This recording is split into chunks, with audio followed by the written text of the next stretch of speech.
Olá, gente! Vamos iniciar nossa revisão de conteúdos para a nossa avaliação. O nosso conteúdo inicial, é o conteúdo de taxonomia, como dar nome aos seres vivos. Mas iremos aí ver quais são as características básicas para ser um ser vivo. Inicialmente, nós temos que todo e qualquer ser vivo deve ser constituído por célula. Deve buscar energia do meio como ser autotrófico ou heterotrófico, certo? Todo ser deve responder a estímulos do meio, se reproduzir e evoluir. Além disso, ele deve ser unicelular, dotado de única célula, ou pluricelulares, que são dotados de mais de uma célula. Além disso, os seres eles devem ser incluídos aí em procariontes ou eucariontes. Os seres procariontes são aqueles que não têm carioteca, não têm a membrana nuclear revestindo o núcleo. Nós temos aí somente as bactérias como seres procariontes. Seres eucariontes, nós temos aí que são os seres que têm um núcleo, individualizado, com várias organelas, é uma célula bem organizada, rica em membranas, e nós temos aí os protozoários, algas, fungos, plantas e animais. Então vamos lá. O nome, científico, a taxonomia, tem como aí seu maior mentor, Carl von Linné, que é pai da taxonomia. Através do livro Sistema Naturae, ele veio a atribuir as regras para dar nome aos seres vivos. E aí ele disse que todo ser vivo tem o seu nome popular e científico e que o seu nome científico é derivado do latim, certo? E estabeleceu uma nomenclatura binominal, isto é, normalmente os nomes científicos das espécies são dotados de duas palavras, onde a primeira se refere ao gênero e a segunda se refere à espécie, certo? E aí nós temos, que essa primeira palavra, ela é referente ao gênero e ela deve ser escrita com inicial maiúscula, enquanto a segunda palavra é referente à espécie e deve ser escrito todo minúsculo. Mas, professores, se eu chegar a não escrever com essas regras, vai estar errado? Vai. O gênero sempre com inicial maiúscula e a espécie sempre todo minúsculo. Esses nomes, eles devem ainda ser destacados do texto. Eles devem vir sublinhados, em itálico ou até mesmo em negrito, conforme o exemplo mostrado aí. Homo sapiens é o nome científico da espécie humana, do ser humano, certo? O nome popular é ser humano, o nome científico é Homo sapiens. Então, nós estamos vendo aí que o nome científico está sendo dotado aí de duas palavras. A primeira, o gênero, e ela está com inicial maiúscula, o H está maiúsculo, e a segunda, a espécie, que está todo minúsculo. E lembrando, deve ser destacado em itálico, sublinhado ou negrito, obrigatoriamente. Nós temos, galera, que os seres vivos eles são agrupados em categorias e são chamadas de categorias taxonômicas. Da menor para a maior, nós temos espécie, gênero, família, ordem, classe, filo e reino. Da maior para a menor, a gente já vem ao contrário, certo? Que é reino, filo, classe, ordem, família, gênero e espécie, tá bom? Essas categorias vão agrupar os seres vivos de acordo com suas características. Nós temos aqui um quadro dando exemplos de nomes populares e científicos.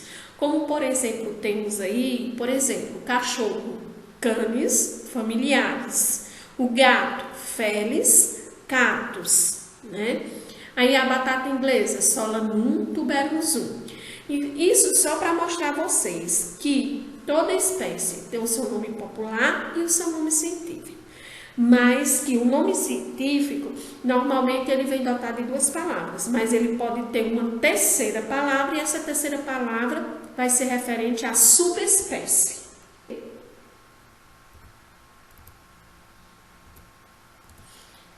Temos que o Itarque, esse biólogo aí, botânico e ecologista norte-americano, em 1969 ele agrupou os seres vivos em, mais precisamente, hoje atualmente são 6 reinos, né? Mas antes eram 5 reinos.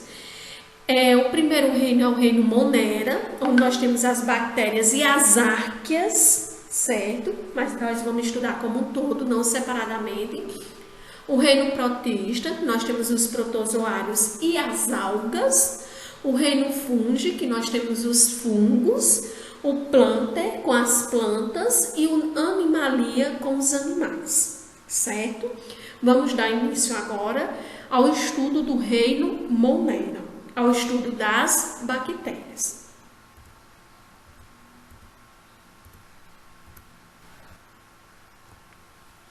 Iniciando aqui o estudo do reino Monera, que é o reino que agrupa as bactérias. O que nós teríamos de características gerais das bactérias, galera? Toda e qualquer bactéria é um ser procarionte, é um ser que não possui carioteca. O seu material genético está jogado no citoplasma, né?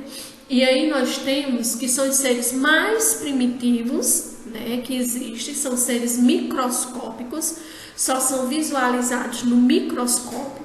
São seres unicelulares dotados de uma única célula, podem viver isoladamente ou agrupados em colônias, ok? E estão divididos em 2 grupos, como eu já falei, que são as bactérias e as algas azuis, as cianofícias ou antigas, ou cianobactérias, né? Que estão aí dentro do grupo das árqueas.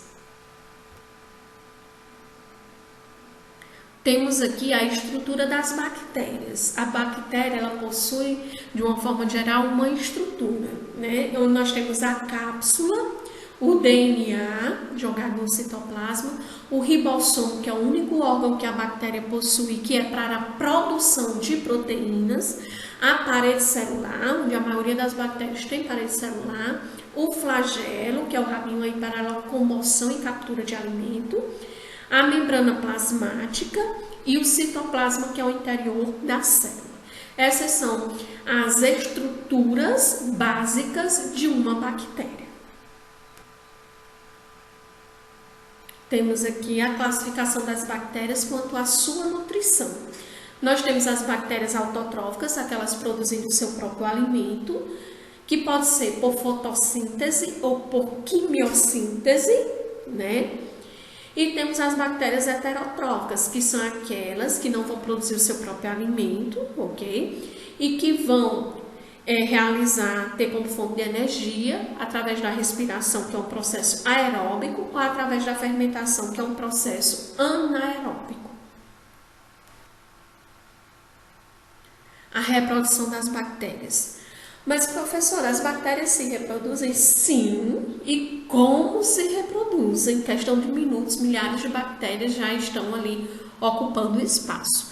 A reprodução das bactérias é uma reprodução assexuada. Não tem fusão de gametas, não tem o encontro de uma célula masculina, de um gameta, né, masculino e um gameta feminino, né? E aí nós temos que a reprodução assexuada das bactérias é chamada de divisão binária ou cisparidade, onde uma bactéria, a bactéria mãe, tende aí a duplicar o seu material genético e a formar assim 2 células chamadas de células filhas, 2 bactérias, que serão idênticas à bactéria mãe. Conforme mostra aqui na imagem, né, nós temos a célula mãe, se dividindo por divisão binária, também chamada cisparidade, e formando duas células filhas idênticas. Importância das bactérias. As bactérias, elas não são somente causadoras de doenças, não são somente seres ruins, maléficos. As bactérias são seres também benéficos que irão atuar no meio, na produção de alimentos, né, no nosso organismo, e que vão ser aí importantíssimas, certo? Esses micro-organismos aí vão ser importantíssimos também nessas atuações.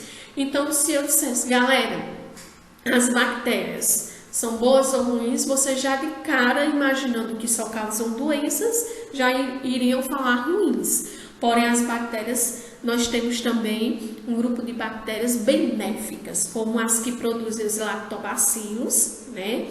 Que está aí atuando na fabricação dos queijos, iogurtes, leites fermentados, vinhos, cervejas. As bactérias decompositoras que atuam no meio, no processo de degradação de corpos mortos, na reciclagem do meio.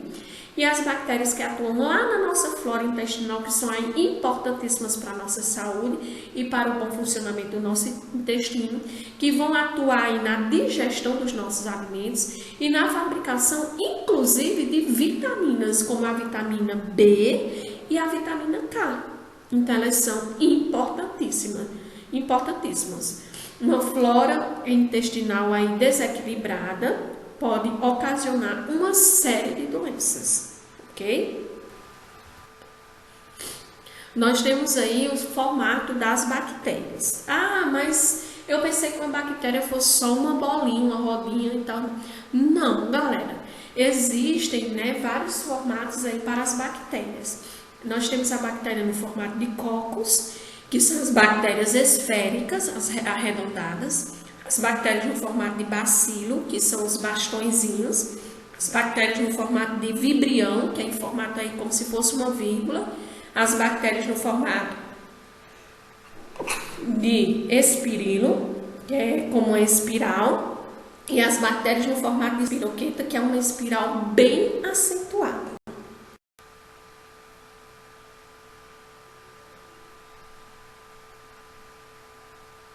Mas, professora, quais são as doenças causadas por bactérias? Pronto, nós temos o botulismo, a cólera, a salmonelose, a leptospirose, o tétano, a hanseníase, a tuberculose, sífilis, gonorreia, meningite meningocócica e pneumonia. Só essas? Não, tem várias, mas eu trouxe aqui algumas e as mais conhecidas. Bem, gente, obrigada aí por a atenção de vocês. Revisem direitinho, olhem as anotações no caderno e um super abraço da tia B. Fiquem com Deus. Tchau, tchau. E uma excelente prova para todos.